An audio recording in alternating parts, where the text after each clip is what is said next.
We're back with Football in Focus, Teed Up Indoors. Teed Up Indoors on Battleground. Back for a Thursday night. Got Bryant Roche with us once again. Got to talk about some great things. I got a good birthday party going on too. Some of the kids having a birthday party inside Teed Up Indoors. So that's another thing that's available here for your golfing needs and golfing fun and golfing activities. Always good birthday parties. And it's a party for football right now, football party, because you got high school started last week, college is kicking in, pros kicking in soon. Got Bryant with us. Before we hit the high school thing, just real quick note. Travis Shaw, maybe Alex Taylor, I'm not sure. North Carolina at Minnesota tonight. So Heels are playing and two Grimsley guys on the Heels roster on that lineup, possibly. So maybe want to watch tonight's game and see those guys. Who knows? Yeah, we got a couple there. We've got North Carolina A&T playing Wake Forest tonight as well. NC State, Western Carolina. Hey, we got Anderson kid from Grimsley for NC State. So don't know if he made the team or not. Or he made the team, I'm sure. I'm not sure he made the lineup. The dress list. I got you. Exactly. Yeah, we'll see what happens there. Yeah. Could be interesting. How about that game last week with Dudley and Page? You're at that game. First-hand observations. Dudley Panthers came out, picked off that pass by LJ Southern, took it back for the touchdown early in the game. Then kind of took over that first quarter, and it was all Dudley, and Page had a lot of youth out there, had the freshman quarterback to start, freshman running back. They played hard, but hard to keep up with Dudley when Dudley's got that much going for him. Yeah, I think it was one of those games where between the interception to start with, you had the block punt that got, returned and, taken in for a touchdown. And I think, at that point, the rails just started to come off. I actually was looking over stats, and Dudley, when they were up 35-0, they had actually only had 3 first downs up to that point. So think about that. They scored 5 touchdowns, but only had 3 first downs. Wow. So that just gives you a picture that, between the 2 non-offensive touchdowns, the good field position they had, and then I also figured out that their average field position was at their own 49-yard line, and they had several possessions where they were inside of Page territory. They had one where they started it at their own 14, so that one drive changed the average a lot even. So, I think that's what it comes down to: defense, field position, and capitalizing on those turnovers, the block punt, etc. And for Page, some of Page's best drives of the game were off penalties. They had first downs off penalties, 2 of those. That was about it. Yeah, they had the one roughing the kicker penalty that temporarily gave them new life, but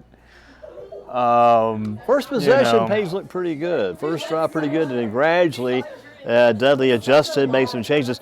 I was trying to remember who made that touchdown off that block punt. It was Dre Deese, I think, took him back from the TD. So give him a shout out there, too. That is correct, Dre Deese, yeah. And Demarion Coleman was the kid that blocked it. That's the guy who usually gets lost in the shuffle. We all remember who had the ball in his hands when he got in the end zone with a touchdown. Forget the guy that blocked the punt, so Coleman was guy that blocked the punt there. Blocked it there, so. And their defense played well. I was impressed up front. Andrew Rogers, sophomore, coming on strong, and had one guy get injured. Maybe Dakota Brown or Ratliff got injured, had to leave the game. It was Dakota Brown.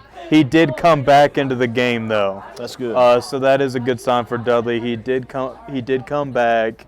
But I got to tell you, that defensive line is going to cause a lot of people problems this year. That is a very good defensive line.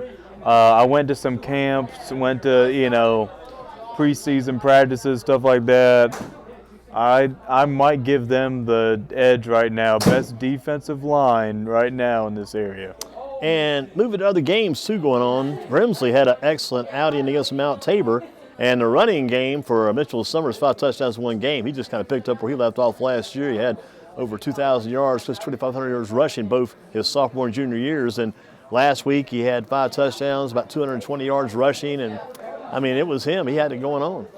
I remember talking to Doug Robertson last year, who was, at that time the coach at Page, now at Rockingham, but he basically told me, he said those other guys were good, but Summers is the guy that stirs the drink, and it's kind of hard for me not to agree when you have a guy like that that's relied upon like that.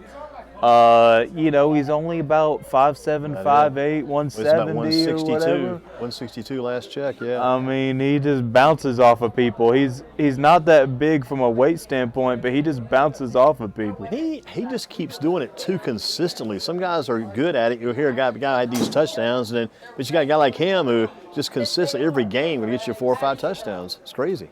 I mean, he's just a reliable. I mean, it's just like you said, it's just consistent. He must get a pretty good break out of the backfield. He must get to the line of scrimmage pretty quick, because once he gets that line of scrimmage and gets one move there, he's headed for the house. He's got a shiftiness to him. I'm trying to think of who to compare him to, but he's got a shiftiness to him. It's almost like he might even be more shifty than he is speedy. In kind of a deceptive way. I'm trying to describe it, but it's almost like when he does hit that gear though, and then when you do tackle him, I can't think of too many times where I've just seen him get knocked or move backward. You know what I mean? Yeah. Even though he's not that big, Not losing yards, always getting yardage. And that was pretty much the key to their game. He's got 5 touchdowns. That's 30 points right there, right? 5 times 6, my math is correct. And he's got 30 of the 34 points right there. I was thinking about this guy, and I'm going to ask him about it. I'll see him later tonight, Mitchell Summers, about this guy in high school. The other game I remember kind of similar, that was the first game we played back in 73, all the way back about 50-some years ago, 51 years ago. We played that first game against Randall that year, beat them 56-0. We had a running back named Herbert Presley. Herbert ran for 7 touchdowns, 360 yards in that game. He had 360 yards on 10 carries. 30, that's a day. 36 yards a carry. That's crazy. That's almost half the field per carry.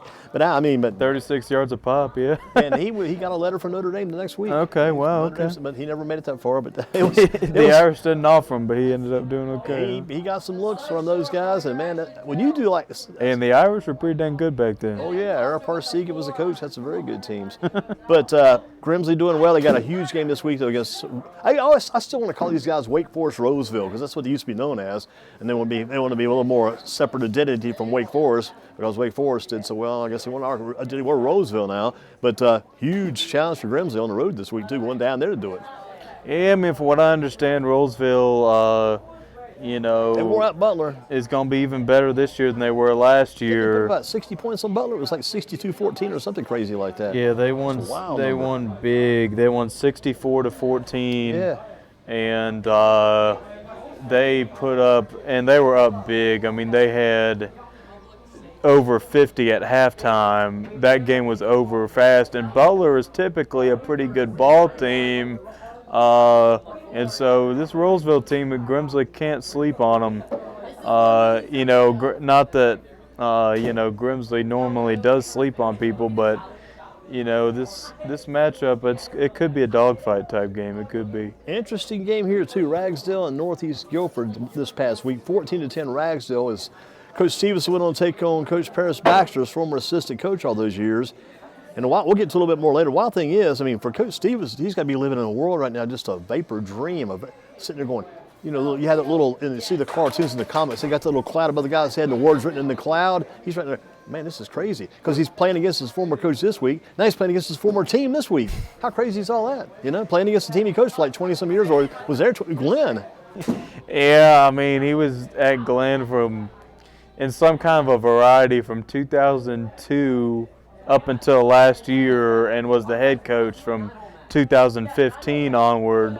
Of course, we were both present when Northeast announced him as the next coach, and then about 2 months later, roughly, he takes the job at Ragsdale, and by coincidence, they happened to have Northeast week 1 on the schedule and Glenn week 2. And so the only thing that would have made it better was if Stevenson went to Glenn this week, but Glenn is actually going to Ragsdale. I think that's pretty good for him to get him. At least he gets him in Jamestown at home. Yeah, get a home game out of Glenn. It's going to be crazy. And by the way, the head coach at Glenn was one of his former assistants as well. Wow. So if there's reminders, like you said, that amazing. Northeast. Northeast? This kid, I think his name is Tristan Tucker, over 200 yards passing. And that Aaron Tate over 100 yards receiving, another guy like 90 yards. So it's like Northeast with Tommy Persley. I talked about that before you sometimes. Tommy Persley coached Northeast all those years. They went to the playoffs like 20-some straight years. Always running game. Now Northeast go for passing game. They changed the passing. How crazy is that change? 200-some yards past Northeast. What in the heck happened out there? Interesting. Well, I think Baxter, he is how do I describe Baxter? Baxter's got a little bit of when I talk to him, he's got a little bit of a mixture of that old school attitude and some of the new school principles a little bit. He was a former defensive back during his playing days, so I think he's probably not afraid to toss the ball around, but I also feel like he does have kind of a principled, a little bit of a old school back in my day kind of mindset, a little bit. I think he is going to make those kids tough, but I also think he's not going to be afraid to spread the ball out and, try to get the ball in his playmakers too. And since he's a former defensive back, he should have a good idea about where that ball should go when it's thrown to complete a pass, because he's covering and say, hey, I know the insides and outs. This is where you need to put it. You're going to complete it. That guy's not going to be there. He knows those things too. In fact, played at Winston-Salem State, and in fact, that's where Antoine Stevenson met him, because back in the day, Stevenson was kind of going over there to, see if he could find, assistant coaches, up-and-comers or whatever, and that's actually how they crossed paths. So. Well, Northern Guilford got a great win, too. They beat Eastern Guilford 36-13, and Northern Guilford had to have some good quarterbacking by Jackson Kemp. And they didn't release their numbers this week. Some of the schools didn't release as many numbers as they released last week. I'm going to get with the coaches some, see what's happening with the numbers. So the numbers are going to be coming up soon, I hope, more often in the next couple of weeks. But Jackson Kemp had to have a good game. Their running backs had to have good games, because you put up that many points on Eastern Guilford and hold Eastern Guilford to 13. That's a nice win for Northern, opening season, yeah. Well, I did not get the official stats, but I did talk to Coach Eric Westberg. From what I gather, they were running some cover 3 coverage in an attempt to, basically prevent Murray from getting the deep ball. He did have a big gainer at one point, but I think if you have one big gainer from Murray a night, I think you take that. That's right. And then overall, from what I heard, a good game from Kemp. Reggie King had a kickoff return for a touchdown. Special teams. So you throw in that all together, some mistake-free football. I think both of us before this season really liked Northern. Oh, yeah. And I think they really confirmed a lot of our thoughts. I think going in, I might not have called it that they would beat Eastern, but I'm not shocked that they beat Eastern, because I really think they're a much better football team this year than they were last year. As we were kicking it around, we had Northern as a very good challenge in second place in the Metro, and that could well still stay the same as far as that goes. And if you can hold Murray to just that one big play, somebody's holding that guy in the baseball game to solo home run, it's not going to kill you, not going to wear you out. So they give Murray his one touchdown like that and survive and give up 2 TDs, win 36-13. Northern looking good. Northwest Guilford, that was like my surprise team of the night, possibly, because beating Williams, I got the score 33-16. Very balanced running and passing for Northwest. Think about 153 passing, maybe 141, 142 running the ball. So Northwest, very balanced, and Burlington Williams had that quarterback, Dan Mahan, headed for Duke. I mean, he beat Northwest last year, but Northwest able to contain him and the Williams Bulldogs and beat them at Williams too, which was big. I think if you're Northwest, you have to be pleased with that result. I mean, obviously they won the game, but I think the way the defense played, holding that team to what they did, and they also won despite their quarterback, a new quarterback, throwing 2 interceptions. Vance had 142 rushing yards. So I think those are a lot of encouraging signs. One, your defense showed up big time, in my opinion. Number 2, you did prove that you could run the football effectively. Three rushing touchdowns in the game.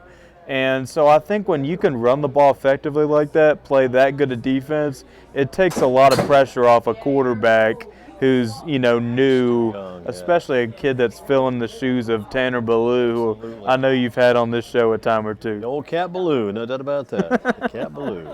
And you think about Northwest Guilford, too. We were studying the numbers on them during the week, looking at the numbers. So we expected Hammock to do well. Got about 40 yards receiving, didn't wear it out. But Quincy Bell Jr., the Quincy Bell assistant coach at Northwest, his son Quincy Bell Jr. had about 90 yards receiving. So salute Quincy Bell Jr. Good job that night. He may become one of the top prime receivers at Northwest this season. Southeast, Earl Bates bunch beat Southern Guilford 44-6. Alexander Marsh, a good game. This kid, Gladney, Eric Gladney, had about 90 yards receiving, so good for him. And Southeast 44-6. They rolled, and Southeast is in position now to face Dudley this week. So Southeast, good tune-up for them to get ready for Dudley. Yeah, I think that game was a little bit of a they are who we thought they were. Gladney's gotten an offer from A&T. I think he's going to get more interest as things develop. I really thought heading into the year that Southeast was one of those teams that's going to get better, that's going to be better this year.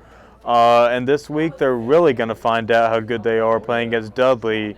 We'll see what happens with that, but I really think Southeast is a much better football team. They're a year older in a lot of positions. I mean, a lot of kids that came back from last year.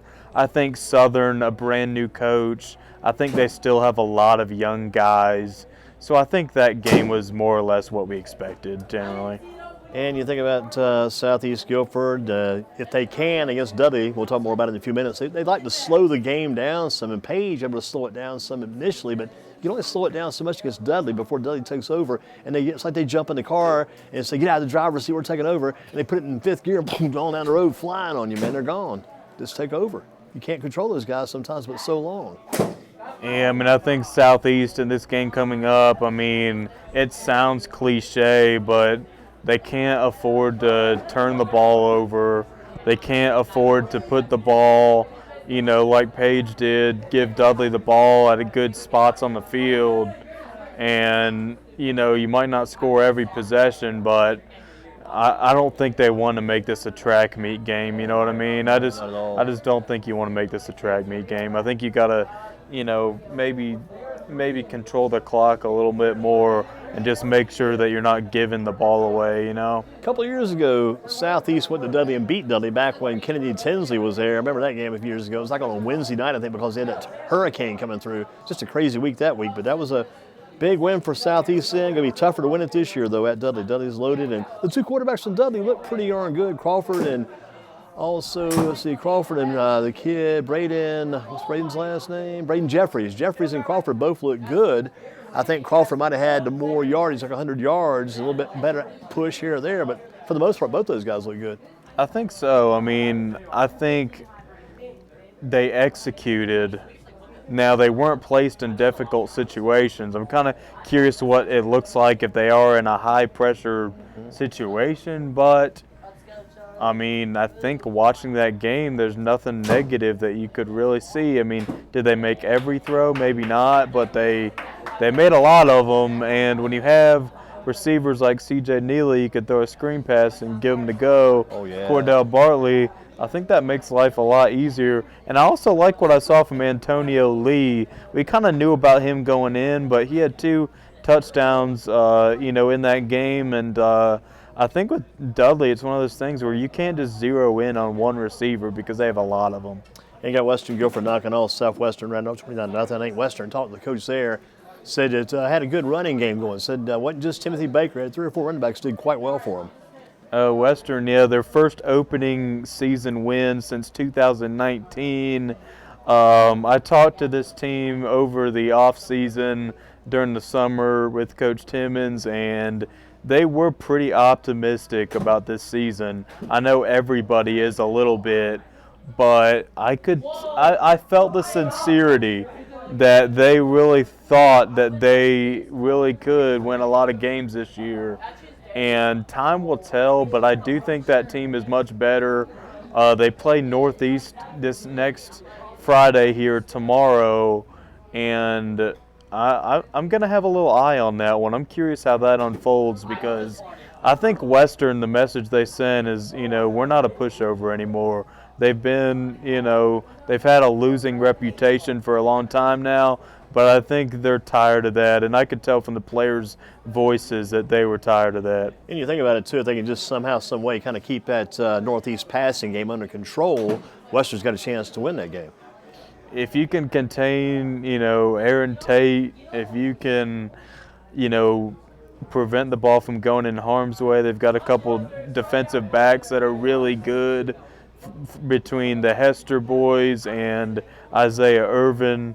So I think, and the defense held Ragsdale to only 14.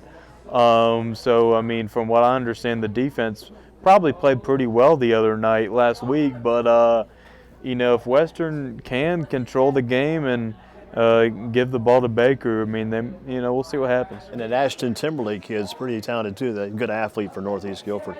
Southwest took it on the chin against Oak Grove, 38-0. That was a tough one, and Southwest has got a lot of work to do to get their game going because the offense is definitely lacking for them there. Yeah, I did talk to Coach White for a bit after that one. He said there were some bad snaps in the game, some costly missed assignments. They run a wing tee, kind of a modified wing tee shotgun, I'll call it. And from what he said, it sounded like maybe they weren't always in the right place at the right time. I saw them in their scrimmage against Glenn the week before, and they actually looked pretty good. So I'm not really sure exactly why it didn't work out, but that's what I understand. And then Oak Grove, they're always a good running team. They kind of hang their hat on that. And Northwest gave Oak Grove a good scrimmage that night at Grimsley. Played them well. It was tight. It was contested. Yeah, it was contested. What about Smith? I think Smith, did they go on the road? I think they went on the road and beat Oxford Webb. So Smith wins, and the Eagles get a win in that first game. It was a good start for them, too. They did. They did start off with J.F. Webb to start the season. Out of town. They play another out-of-town opponent, Harding, this week. Right. We'll see what happens. I know Coach Lash did tell me in the past they were anticipating a lot of starters coming back. And so they were pretty young last year. They had a lot of sophomores that were on varsity last year that were relied on varsity last year. So they're hoping that this team is better. And you got High Point Andrews over Bartley Yancey, 28-26. That was a score we couldn't find last week. That score didn't show up till late sometime Saturday morning and finally able to locate it, 28-26 Andrews. And that's a good win for Andrews. I think they went to Bartley Yancey to get that win. So also shows Bartley Yancey is probably better than people give them credit for, too. They might be a little bit. I think a lot of people, I know we had our preseason show, and we both had Andrews pretty high in the Mid-State 2A.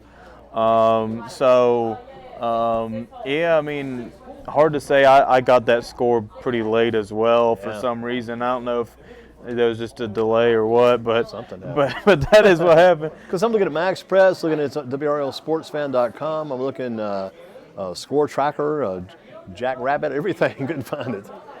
But finally showed up Saturday morning. But yeah, so I mean they've got big rivalry against Central. Oh, huge this week. Yeah, they want to win that game for sure. And Central, think about Central. They got walloped by Reynolds, 52-0. So you look at Central, tough start. It's going to be a tough year for them.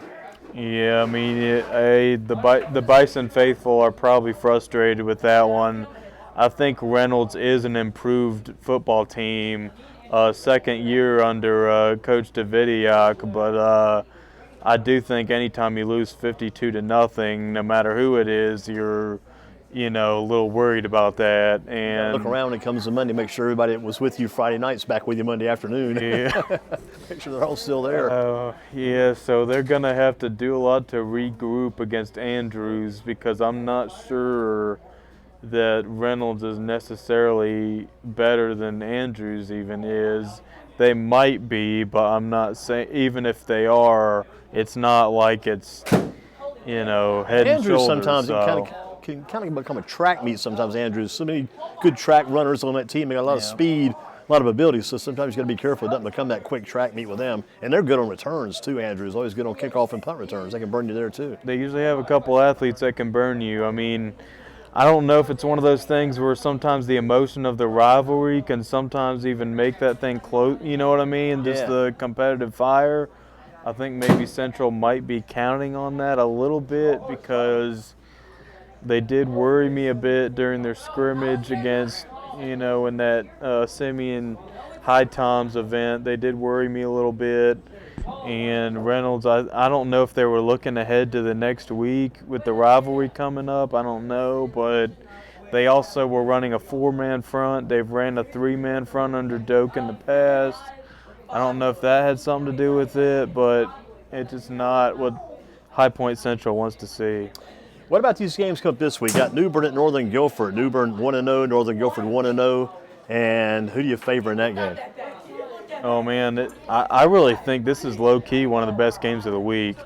You know, when you talk about this game, I mean, New Bern, I guess this is kind of weird, but they were in the state championship as recently as a couple years ago, even though they sort of weren't. I don't know. Yeah. You know what I'm talking about, Right, the 'cause they had it vacancy. stripped, yeah. So, I mean, I guess they were they thought they were state champions, but they weren't. I mean, so basically, you know, but they've got a kid. I really like this kid on tape. His name's Terrence McCormick.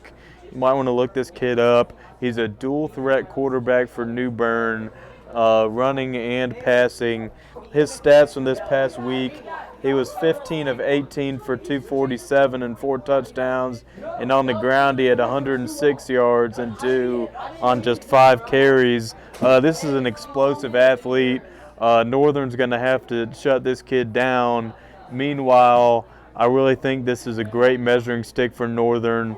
We both think that they're better this year.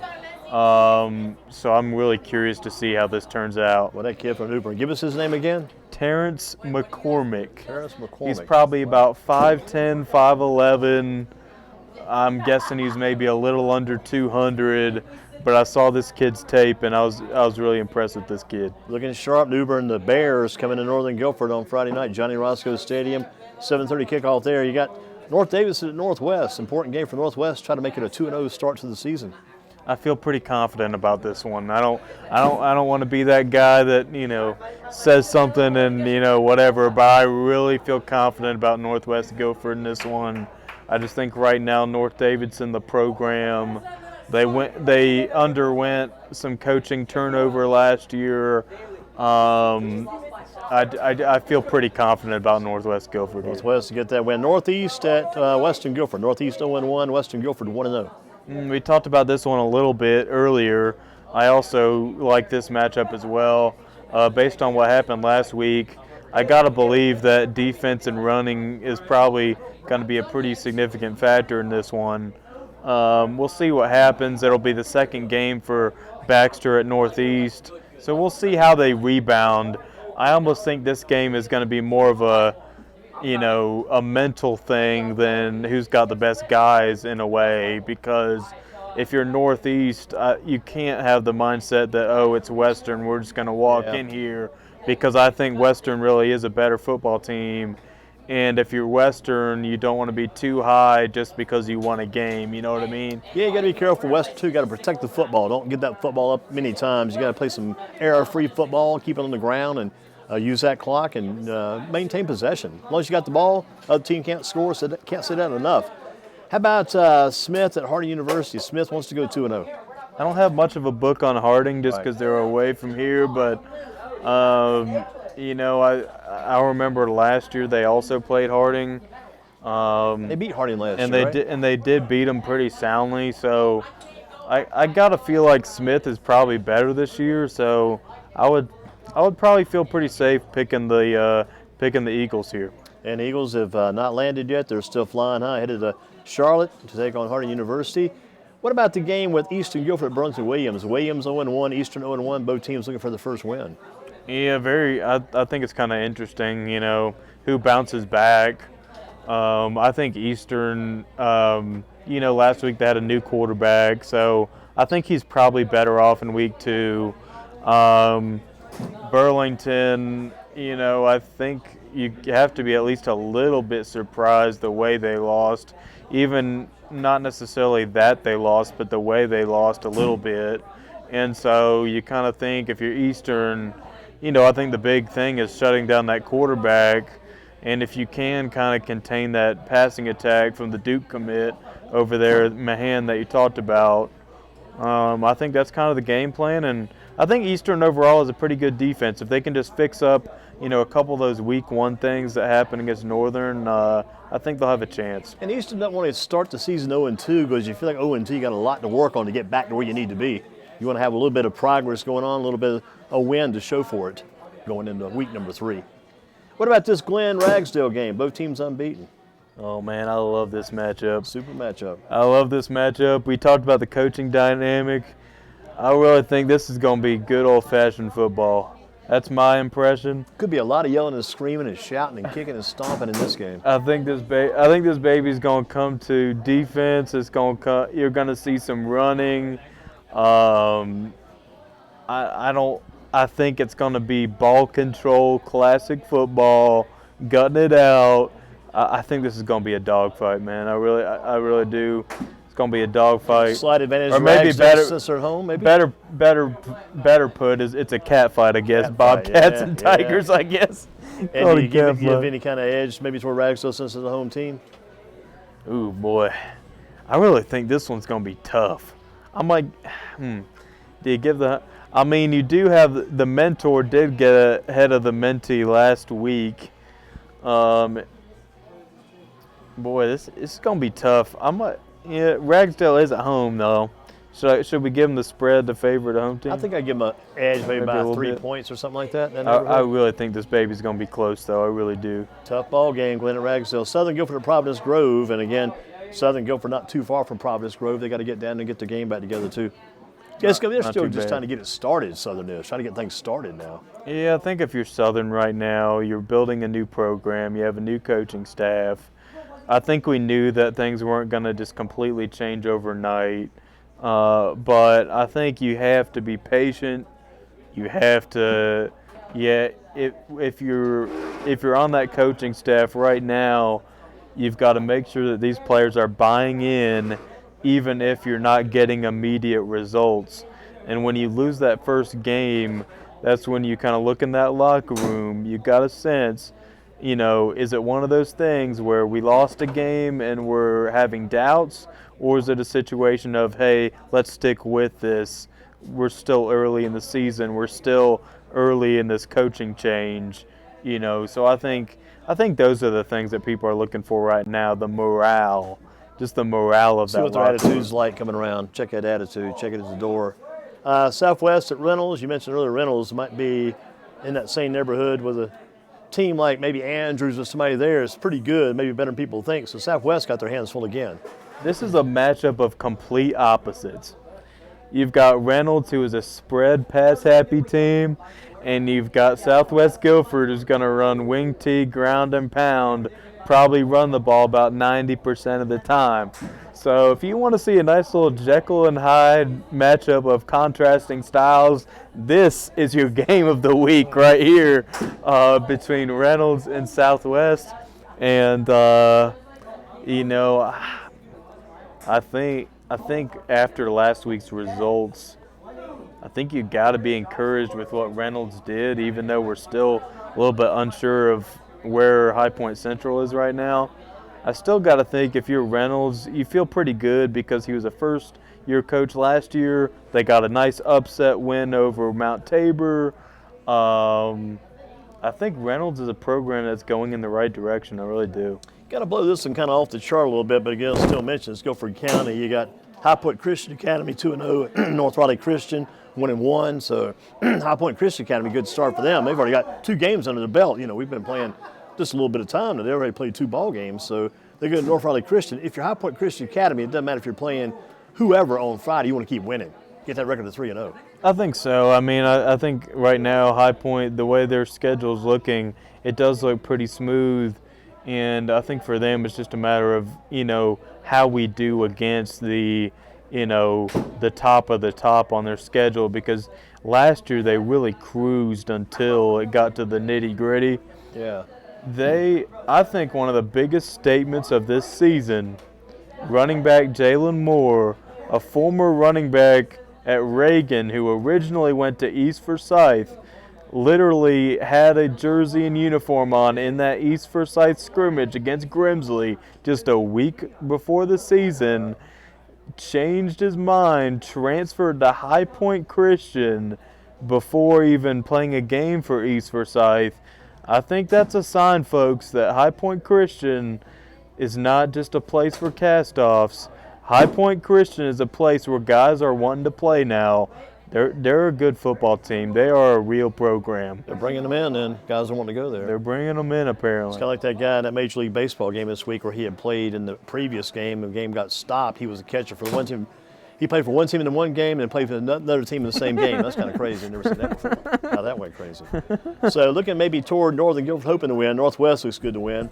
Northeast and Western going to be a toss-up. Smith looking to beat Harding. Got Williams and Eastern Guilford still looking for the identities there. Glenn and Ragsdale could be one of the games of the week, like you said. And you really like this Southwest Guilford Reynolds game a whole lot because of the difference in the offenses. Yeah, I know. I'm kind of weird with the schematics and I'm a little bit of a football nerd in that regard, but I do want to see how this looks. I really do. I want to see how this spread offense goes against Southwest 3-4. I want to see if Southwest with that running game, what they can do. Can they control the pace? Can they keep the ball away from Reynolds? So yeah, I do. I am anxious. Giddy up for that one. Well, Southwest, if they can't get it rolling, has to start making wholesale changes. They start changing stuff. That's when it gets tough too. You've already got your progressions and all your stuff installed, all your installments doing one thing. If you got to make major changes, that could really be tough. Yeah, I mean, sometimes when you are running a offense of that sort, one of the tough things is that it's difficult to come from behind. And I think against Oak Grove is more of a running team themselves, but when you build a lead off of mistakes and things get downhill quickly, it's just very difficult to come back when you don't have an established passing game and you can't just move the ball down the field at a efficient rate, without having to give up clock at the same time. And so I think that's the biggest thing with Southwest, even against Reynolds, is you just can't afford to get behind early and let some of those mistakes and missed assignments, spiral on you, Well, we about finished our time today with Bryant Roche from the News and Record. We got Mitchell Summers coming in sometime tonight, not here right now. Before he gets here, if he doesn't arrive, we'll just keep working on down the road because we do have Brian Tomlin also scheduled next. But Mitchell Summers, 5 touchdowns. You've looked over your numbers. Has he had 6 touchdowns in the game for what you've been covering? He did have a game of 6 touchdowns last year. In fact, it was against Rollsville. Wow. How crazy is that? So he has accomplished 6 before.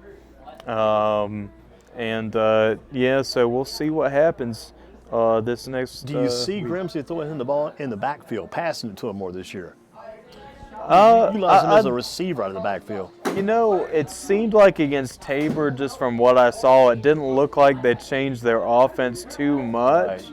But, I think it's possible that they could. They do have a really good tight end in DJ Howerton. Right, big tight end. I think that, against Tabor, they didn't use him a lot, but he's also kind of in their back pocket. If you're Rollsville, I don't know if you saw a whole lot of tape from him because I think he only caught 1 pass. But he is there if they need him. Trust me, he's a weapon. And their top pass catcher, I guess, was Caden Cato, probably the top receiver for Grimsley in that game against Mount Tabor. I tend to agree. He looks to be their number 1 target. Cato's probably their number 1 target. I believe that. Well, that's about it for Bryant Roche this week. Good job as always. We'll see you again tomorrow night. I think we'll see you again at Dudley tomorrow night. Hey, always good to be on the show, Andy. Thank you for having me. Teaming up with us again. Always great work. And I tell you what, he knows his stuff. Teeing it up again. Tee it up. That's right. Teaming up and tee it up. I tell you one good thing about your work, though. I honestly compliment you on this. We went over these games this week, and you had background you had background on New Bern. Wow, good stuff there. You had background talking about the Glenn Ragsdale deal, about the coaches. You had background on the Southwest Guilford Reynolds game, the matchups of their offenses. You had background on High Point Christian Academy, the guy who transferred in from over at East Forsyth. This guy's got the stuff. Follow Bryant Roche, News and Record. And again on Twitter, where you at again? B Roche Sports. So that's the handle. Got it covered. That's it for this week of Bryant Roche of the News and Record. We'll have other guests coming soon. It is Teed Up Indoors, Battleground Avenue, Football in Focus on a Thursday. Yeah, Thursday this week. We'll be back in just a couple minutes. Stay with us.